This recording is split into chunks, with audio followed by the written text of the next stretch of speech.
Okay, very good. Good evening. Hi, I'm Richard Dore. I'd like to welcome you to Let's Talk Live here at the Harvard Church. Now, my guest tonight is Phil Burgess. Phil is the senior pastor of the Harvard Church. Many of you are members of the church, so you may have been at the service or online on Sunday when Phil announced that coming next January in 2022, that is when his 5-year term, his current 5-year term, ends, and that he would not be seeking re-election, let's say, as senior pastor of the Harvard Church. And Phil has a history of the Harvard Church. Their family was here when, in the early 70s, when the sanctuary was built. And actually, since we were in the sanctuary, you can't see it, but the altar is right over there. In 1989, that's where he accepted Christ. Well, what had happened? Phil had, been a pastor at some other churches, and about this time in 2010, 2010, Pastor Bob Pruitt was contemplating maybe not retiring, but ending his ministry. He had been minister here for 47 years. And so I was on the board of the church board at the time, and I was fortunate enough to be one of the ones that elected Phil to go before the congregation.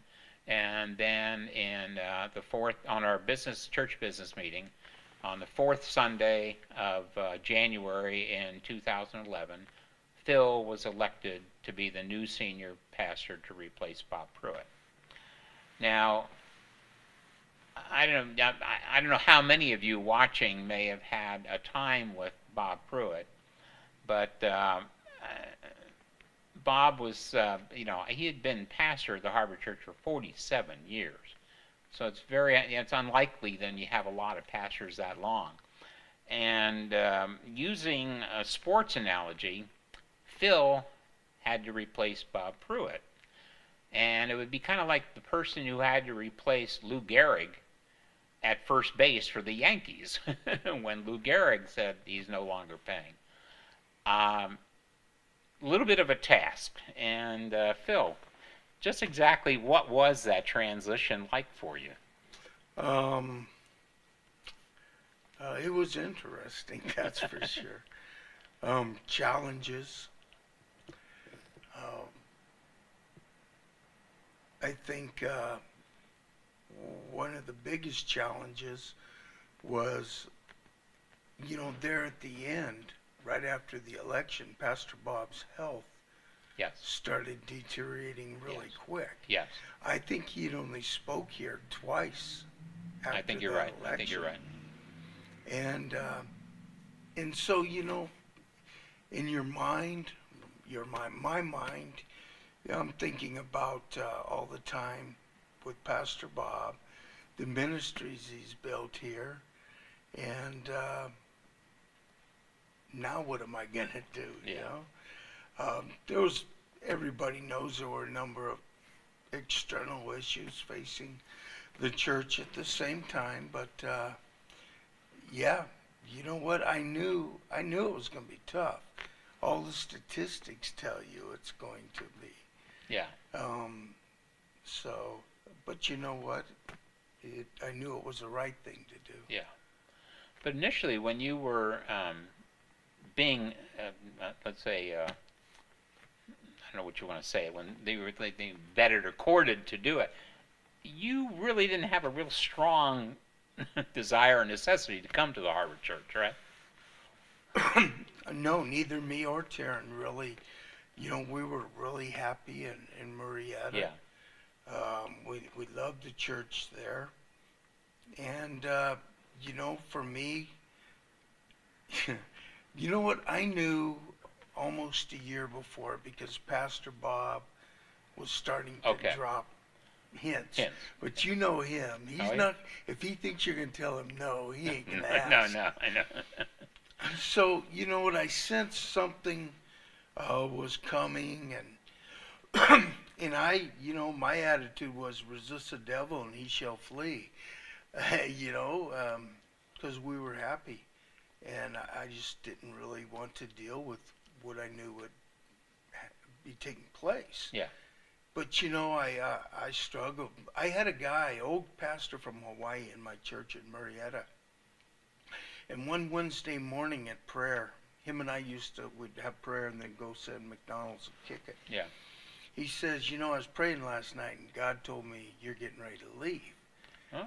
And I, at that time, it was getting clear what Pastor Bob was getting at. Yeah. And I said, yeah, somebody wants me to do something, but it ain't going to happen. And so we continued, and about 4 or 5 months went by. Another Wednesday morning, he asked, well, and I said, you know what, I'm trying to find a reason not to do this. And he said, that's obvious. And that Wednesday night, I felt God telling me, Bob Pruitt's not your problem. He's my problem. You need to go do what I'm asking you to do. Ah. Then the next day, the very next morning, in fact, a friend of mine, John Harkey, calls me. He's over on the Big Island praying. Uh-huh. And he says, God told me he put a road before you no man can hinder. Really? He says, I don't know what that means. I said, I know what it means, John, and we're gonna take the steps. Oh, wow. So, you know what? It wasn't like we were looking for something else. Yeah. We felt without a shadow of a doubt that we were supposed to come back. Yeah.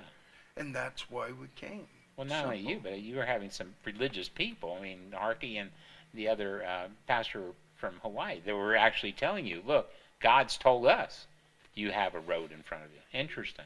Yeah, so yeah, it all come to where, yeah, so, but yeah, so here we are. Okay. Well, you were pastor at Porterville, and then you were pastor in Marietta. Let's see, for about 11, 12 years when you combine the two? Yes. Anyway, what did you bring from what experience did you bring from those churches that helped you at Harbor Church? Obviously, you must have learned a lot at those two churches. Well, one of the things I learned early on, I don't think I'd been in Porterville for a year, and I realized I'm not as smart as I thought I was. And Pastor Bob and Pastor Don Spratling, who I'd served under at Long Beach for a while, Yeah. they ain't near as dumb as I thought they were. Okay. So I got a whole new perspective on things. Until you're in the position, you always know what the pastor should do. Yeah. Well, he should be doing this or that. So learned quite a bit. Porterville was a church that the district wanted to close, and so we went, and it turned out to be a great church. Did a lot of outreach. Marietta, that was just a kind of a step. I think God took us there to bring us here, because we had, at the same time, we were offered 3 other churches. So. Yeah. Okay.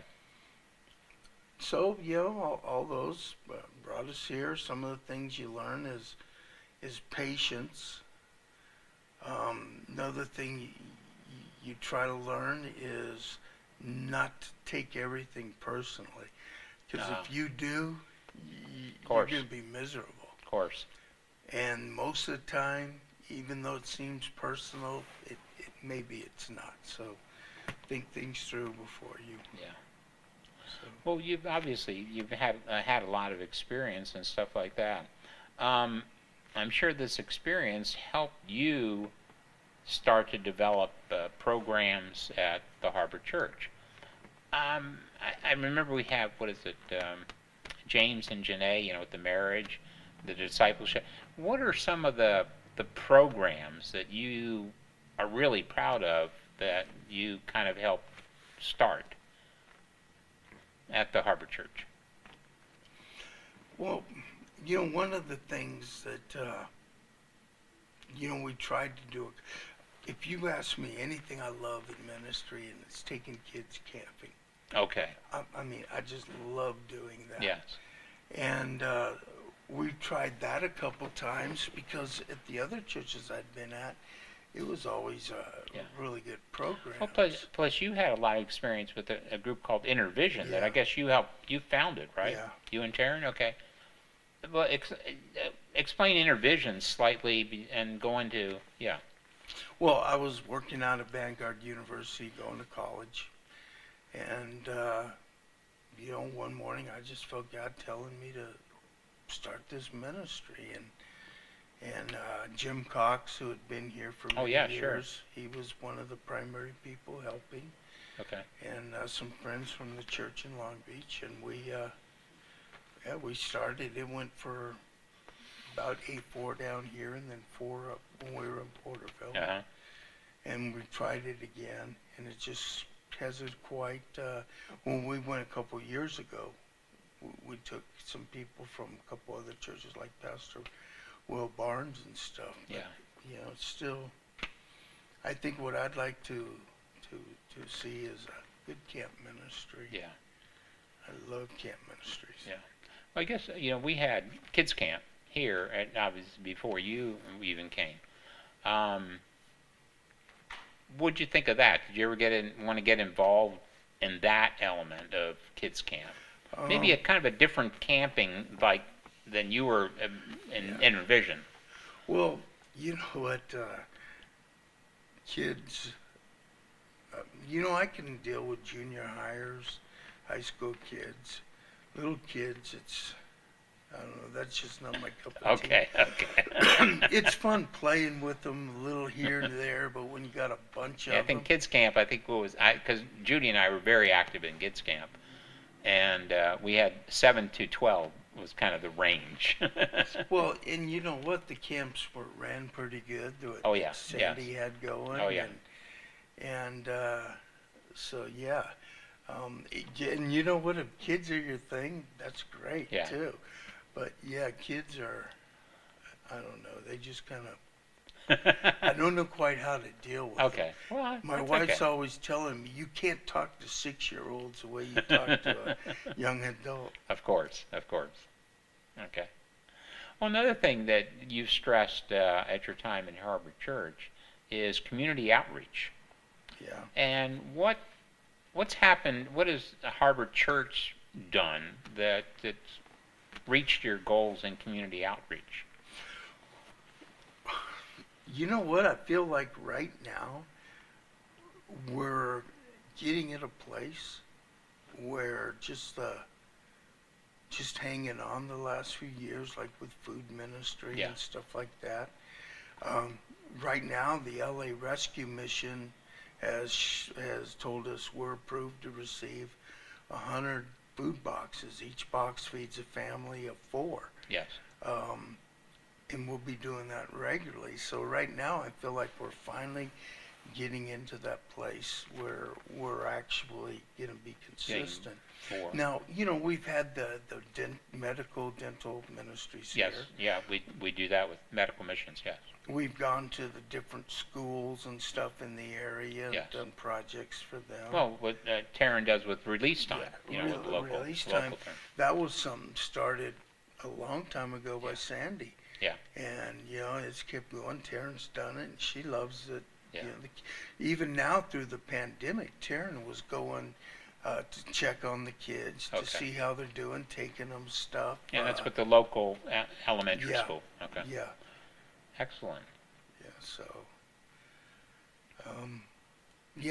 Porterville, it just seemed like it was the pinnacle of outreach for this little church. Okay, yeah.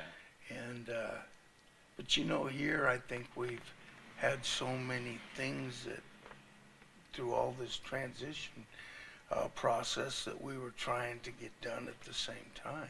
Mm-hmm.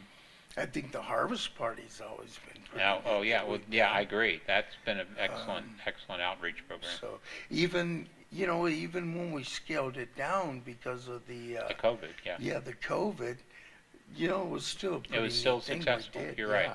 No, that was good to keep that going. So Yeah, that was a good movement. Good movement. Okay, well, obviously, a lot of, well, even like this, on TV, a lot of the congregation really only gets to see you on Sundays, which is, that's pretty, that's not probably what happens in most churches and stuff like that. But see, they can't see you on a daily basis, and just with that, what is it like to run the Harbor Church day by day? I mean, there's got to be more to just coming on Sunday and preaching. Is you got to be doing a lot more to running the Harbor Church. you know what I think right now? It's probably set up really, really good because it's been. I'll be honest, in the first. I mean, you were on the board when I got here. Yes. We talked about the school, the property, and copiers. Yes, you're right. And after we talked about them, we knew we were going to talk about them at the next board. That's right. And We actually talked about it for a lot of years. yeah, and so it's like and then we have, some outside issues, and I just felt in the beginning it stole from ministry. But you know what? The way church here is running right now, Yeah. Josh has the day-to-day stuff. Yeah. And he's doing it. I mean, he's got it. Good. To the point sometimes he could tell me, hey, I need you to Yeah. do this. So I really like that. So gives me time to focus on, like right now, thinking about, okay, what do I want to tell the church, to share with the church Sure. over these next 9 months. Yeah, more focusing on the mission, truthfully. Okay. Get the stuff with the LA Rescue Mission going. Yes. We got the properties are coming around, getting Yes. cleaned up and fixed, and so, man, there is a lot of really good things right now. Yeah. So, But still, there's got to be a lot of challenges. I mean, just in running running a business, running a church on a daily basis. I know you based on your past, you all know Pastor Phil. Based on your past, sometimes you joke that sometimes it was easier to be in San Quentin than it was to, do the church. That maybe life in San Quentin could have been easier than some time in the church. I know you joked about, but well, I think it's one of those jokes that probably has some half truths. Yeah, yeah.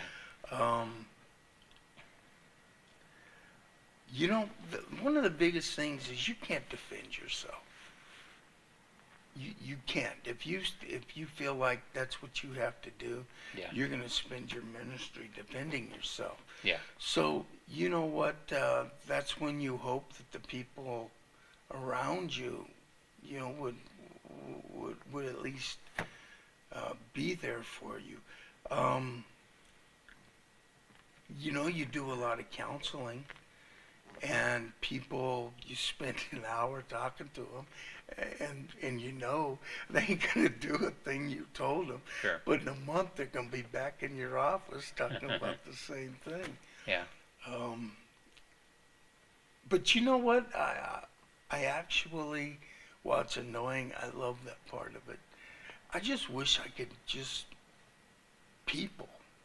That's it. Yeah. Not who gets to live in a house, Yeah. or none of that. Just, and that was a great thing about Porterville is we just ministered Yeah.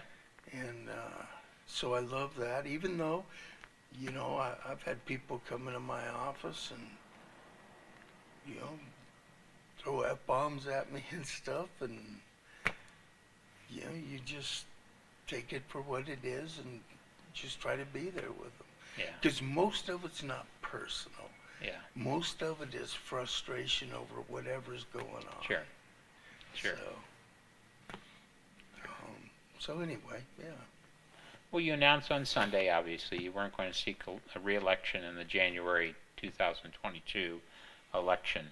Um, do you have, in the remaining months, do you have any specific plans, any programs, any options that you want to work on? I would like to get the food ministry Okay. thing straightened out, and build it so it succeeds. I'm really pleased with the children's person that we Okay. hired, Oh, Bridget? Yeah. Bridget. Like to see her. We'll see her around here some during the summer and see what she can do. So I'm gonna enjoy preaching. I don't feel like I have to. And to be honest, I was never one too worried about saying something that was gonna offend people. Yeah. One, Yeah. I wouldn't do that unless I really. Yeah. And so. Well, like we have an opportunity, obviously you want to grow the church too, and we have an opportunity. I don't know whether people have heard it yet, but the Pines, the school down the street, Yeah. is going to be renting some classrooms from the Harbor Church. And we're hoping that that's going to bring more people in contact with the Harbor Church to actually help the church grow. And that's kind of a key element. Now, because you've been around on the board here through this, that leasing properties has been an issue that we've been dealing with for a couple of years. Yeah. And, at one time we almost made a big deal and we all realized it wasn't. Here's the one difference I hear from Troy over at the Pines compared to the other people we've talked to, is he's consistently talking about the mutual benefit, and not, well, if you let us do this, you'll benefit by this. Yeah. But he's talking about the mutual benefit of the relationship. Yeah. And I'm pleased with that. Some of the ideas, like when we first talked to him, we had an idea about what we would do, and he's come up with a whole different one with the building over there that makes me feel like this can be a positive thing for the church. Yes. And I would like to see Bridget and Tommy involved with the kids in some Yes. way. Oh, yeah. I think it'd be very good. That'd be nice if we could blend these programs together. I agree. I'd like to see them have their chapel over here. Yes. And so.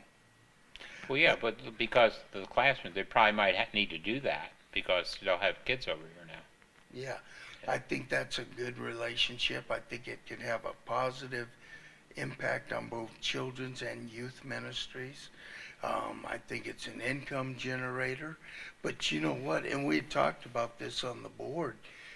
My preference would be is that we take that money from that and maybe set whatever aside for ongoing costs. Yes. But then take the rest of that and divide it between children's and youth. Sure.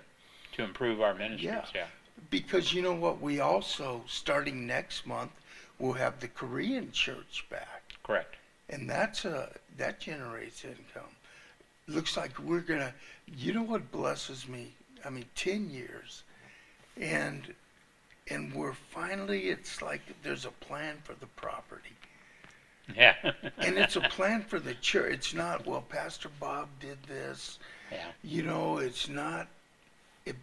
We have a plan, and this board, I really believe, is going to make sure the plan gets implemented. Yeah. I love this board. Okay. So. It's funny that I was a member of the board that had to select Phil and put him up for election to the congregation. And now I'm back on the board, and I'll be helping select the new pastor and put that person up for nomination, man or woman. Does the church need to make any changes before the new pastor arrives? I would like to see when the guy walks in. Yeah. Okay, this is the property, and this is the plan, A, B, C. Obviously starting with housing units because of the lessening of our needs could be income generators. Yes. And so I would like to see that. I think he's going to step in with a good board. Good. And what I like is I think you're the only one left from originally, but you know what? There's others, Richard, Gary, Rob, Oh, and yeah. others who have been through two types of deals here. Yes. And, and you knew what Pastor Bob thing was because he pretty much ran his program. Yes. And for me, I've been trying to come along, and after a while it dawned on me, you guys are watching, waiting for me, and I'm waiting for you guys. So, learning. I think there's going to be a good board. Good. And I think that you guys have had a taste of enough stuff to where you're going to have a better focus Better on focus, where we yeah. go. Okay. Any suggestions you could give to the congregation on what they should be doing or thinking in preparation for a new pastor? I mean, this is only the second time in, 58 years at the Harvard Church. So it's Well, it's not actually- something like a lot of churches go through it every couple of years. But Actually, it's more like 63 years. oh, really? Because Pastor Bob's father-in-law preceded him Yeah, that's true. and brought That's true. him. Although Pastor Bob is the Yeah, heart of yeah, all that's that. yeah. So, I'm you know just curious what? if Don't suggestions for the congregation. don't trip. What does that mean? Well, you know what? Don't let your mind feed you nonsense. Wait and see. Be supportive. Be prayerful. You know what?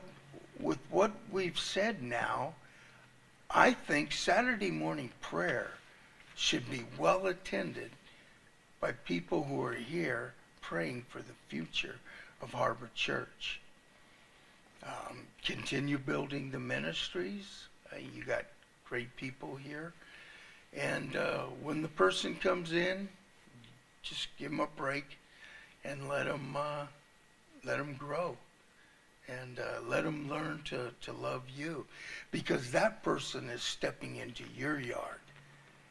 And, it takes a while. Yeah. So, Yeah. Well, obviously, for years, almost 10 and a half years as senior pastor, I'm sure you've gone through a number of challenges, but a lot of it, like a lot of the churches in the United States, unfortunately, in the last report I heard, diminishing attendance in churches. So we've gotten smaller over that thing. Obviously, when the financial crisis hit us back in like 2008, 09, that prompted a lot of problems in the giving and stuff like that. We dropped like that. And that financial crisis, snowballed into other issues, which we actually had to end up closing our school. We was just no longer financially capable of maintaining that time. And then after that, we suffering through COVID. I mean, so you've been pastor for some tough times and stuff like that. Without getting into any specifics though, but has any of this helped you become what you think is a better pastor? I think it has helped me learn to appreciate God more, and to understand. Paul talks a lot about perseverance, understanding what that is. It's funny through all this, scriptures have like popped. Okay. It's funny how God uses scriptures to ask you, what the heck is wrong with you, boy? So, yeah, I think there's a lot of things that just having to deal with the same people and the same issues over and over, Okay. and not feel like they're a burden, Okay. but to make them feel like, okay, yeah, I don't know why we're spending years on this thing, but you're still worth it. Yeah. For me, the best time is spending time with people. Okay. Like when we all go to lunch or Sure. breakfast, or Sure. we get a bunch of the men together. Yeah. So yeah, I like talking to people. I really like this men's group. I'm Good. pleased with Yes. that. I've been pleased with it too. It's been nice. How has, with all this, with the people, how has the congregation blessed you? I mean, obviously, you've known a lot of people, and I look back at just, all the people that are no longer with us that were just such key members of the church. Well, when I first got here, Earl Tabor, and she was great. Glenn Shuck, who I'd known since like 1971. Yeah. Forrest Langley was. Oh, and Forrest, sure. So there were a lot of older people that were here that had knew me, back in the early 70s, or certainly when I first come home in '89. Yeah. So those people, for the most part, were real supportive. We got another group. Sharon and I had a discipleship group for a few years. Oh. And we built, now it's she's doing a women's and I'm involved Yes. with the men. But we built some great relationships, like with Kat and Joey and Lionel and May and all those Yeah. people. So it's hard looking at them when you're telling them, but Sure. so they've been a blessing to me. Are there some who's a pain in the backside? Of course, but probably not as big as I am. And yeah, sometimes you just got to be there. Sure. I found a lot of times it's not so much what you say, it's that you were there. Yeah. And heard them. Yes. Well, you said on Sunday you weren't retiring from ministry, but you felt it was time to move on. You have any vision where God might lead you?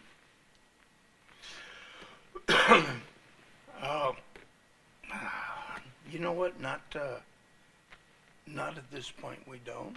Okay. Just I felt like I needed to get this done. Okay. And now I'll be focusing on that. Okay. So, with that in mind, though, do you and Taryn plan on kind of staying in the area, or you may be off to your beloved Hawaii? You notice I wore an Aloha shirt for you tonight. we love Hawaii, but it seems like we would have been there because we'd had offers there. Where we stay, I'm seeing if I'm going to be able to catch on with the Lakers next year. Oh, really? Okay. Yeah, and if I can catch on. Oh, they really? Okay. Yeah. Sure, why not? Well, I know that you and Taryn have been together with Judy and me quite often. And Phil is my partner. We play a board game called Sequence, and Phil is my partner. And actually, we do pretty well, so we'll take some challengers if you need to. And we've spent, Judy and I have spent a lot of time with the Burgesses, and I'd really like to thank them for their friendship.